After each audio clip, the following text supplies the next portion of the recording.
Hey guys, Fire Clanner here. So we're going to start out with a new video series that I plan to do. I don't know when I'll get them out or how often, but about the lore, so I can better explain to you guys. So you have the Sharian crisis we're going to explain today, and the root causes of it. We're going to begin with the Himatian and the Holic river cultures, both the precursors to the major civilizations and their subsequent descendant groups today. To the west, you have the Himatians. To the east, you have the Holic peoples.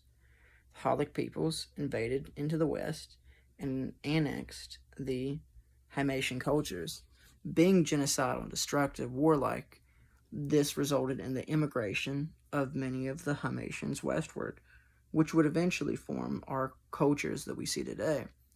But before then, and the subsequent formation of these, the Himatians had formed a Romanesque style empire, or Alexander the Great style.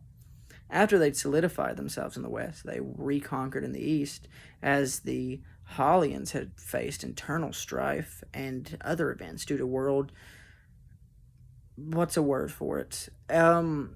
Global issues. Let's just say volcanoes, sea levels rising, many other things. They could be put forward in another video, but you have this Himatian empire conquering eastward, allowing freedom of religion and the existence of these Holic groups within it.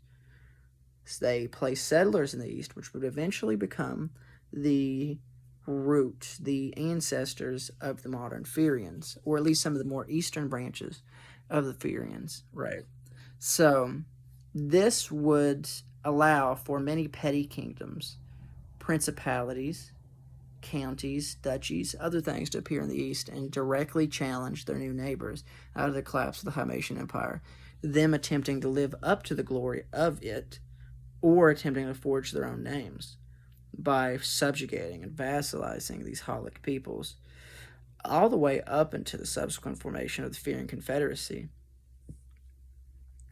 The Ferian Confederacy, with a conjoined force, was the best thing to stop the Holic peoples and subsequently subjugate them, with the last vestiges of the Hollians and their small revolts down in the the first century of Feria, using the Ferian calendar. By this point, it had much more become more like Native American revolts to the United States, Canada, and Mexico, in our timeline, at least. And the Ferians had placed them on reservations, which would come to be noted after the Second World War. Seeing as they had no physical control of their lands other than the ability to administrate them, and the Ferians subsequently controlling them, they were taken forcibly to the west, similar to the Trail of Tears. See, after the defeat of the Taconian Empire, the Fear had dreamt of settling these lands in the east of their territory. Tacon was way too far away, but the Holic peoples lived here.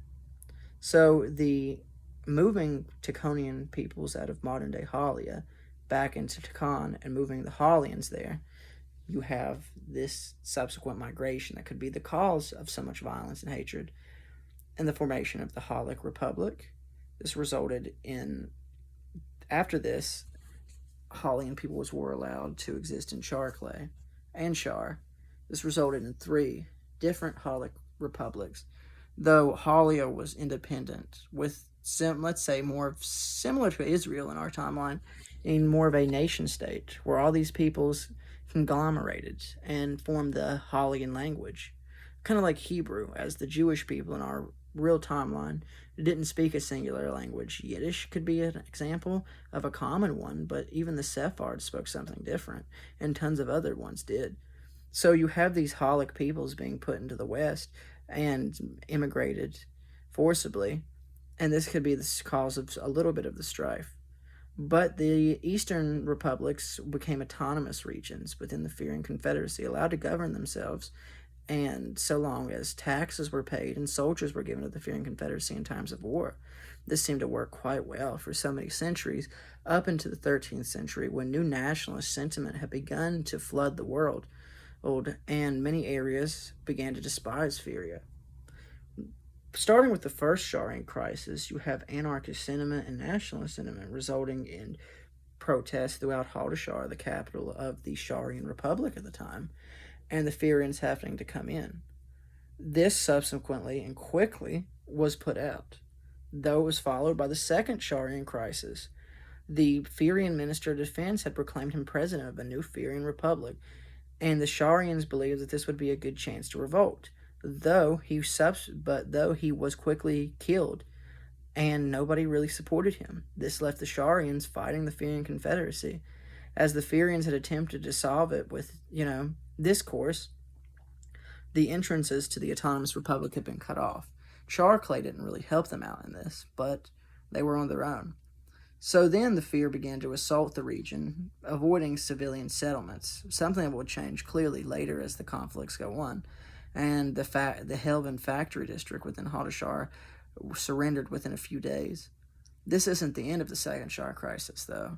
After an occupation force was set up, a lot of resistance in the countryside continued, with many people trying to attack the Fear with anti-air rockets, and the Fear having to put down on revolt after revolt in the countryside. It turned into a Vietnam-style war. Eventually, though, it would die out. Like anything, their morale would just collapse, really. The third one was the Che Tan Revolt, known as the Third Schaar Crisis, a coup against the Furian-backed president at this point.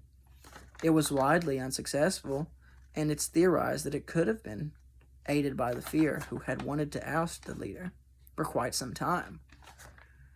This, though, was put down and created a new generation of those who had despised the Fear, who had despised the current regime within the Schaarian Republic. The Schaarian Republic had also at this time annexed Schaar Clay and dreamt of a greater Hallian reunification. The fourth Schaarian crisis involved the terrorist attack on the Drafstad governor's mansion and its subsequent burning, resulting in dozens of dead. The Furians demanded that the culprits be given up, similar to what started the First World War in our timeline, when Archduke Franz Ferdinand was shot by a Serbian nationalist. The Schaarians refused to give him up, claiming that they were not involved. But the Furians occupied the territory, resulting in some of the heaviest fighting, direct engagements of the Schaarian crisis.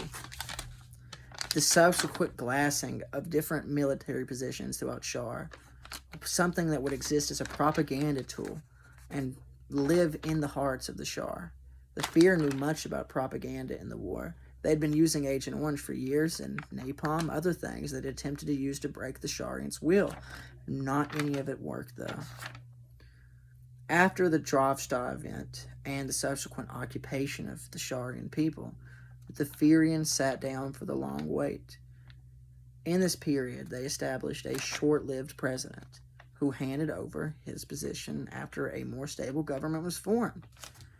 The new leader was quickly couped by the previous, attempting to regain power. Starting the Fifth Schaarian crisis, the Furians had backed the old leader, who then went to the west of Schaar and formed the Western Schaarian Republic. Subsequently, a 1 or 2 year long Cold War would start, with both sides building up weapons and the Fear demanding that no violence or bloodshed go on so long as both sides continue to pay taxes and allow a Furian government just as it had. The Furians choosing to stay out of this. This ended, and things went back to normal for a little while, until the Eastern Schaarian presidents were assassinated. Due to spreading anti-Fear sentiment, the Fear had grown tired and afraid. It's theorized that if there ever was a point where the Fear would have given the Schaarians independence, it was then and there. But they couldn't allow any more anti-Fear propaganda to be spread. Even if it didn't seem democratic, the Fear did what the people needed to be done to protect them. And so this was widely seen as undemocratic by foreign nations, by Furian citizens who were not of Furian descent. While many of the Fear had grown tired of the war, they supported it, thinking it would bring an end to it. After this event, though, it only escalated into total violence, and you have the Seventh Schaarian crisis. This slowly turned into the Seventh. Subsequent annexation of the Western Republic and forming it as an autonomous county of the state of Schaar. with violence continuing for a while after this. Mosques being destroyed, churches, shipyards, housing districts, all bombed by the Schaarians. Propaganda being used against them, and this war that had gone on for a decade, with minor breaks of months or maybe a year in it, had left the region devastated and the people broken, finally bringing an end to the war. Just as it began randomly, it puttered out randomly, with one day a terrorist attack, the next the end. We're up to our modern times now as what we're playing through, and the fear are planning on building a triumphal arch, Roman style, to mark the end of this war and celebrate it. And thank you guys for watching the video. I hope that explained things.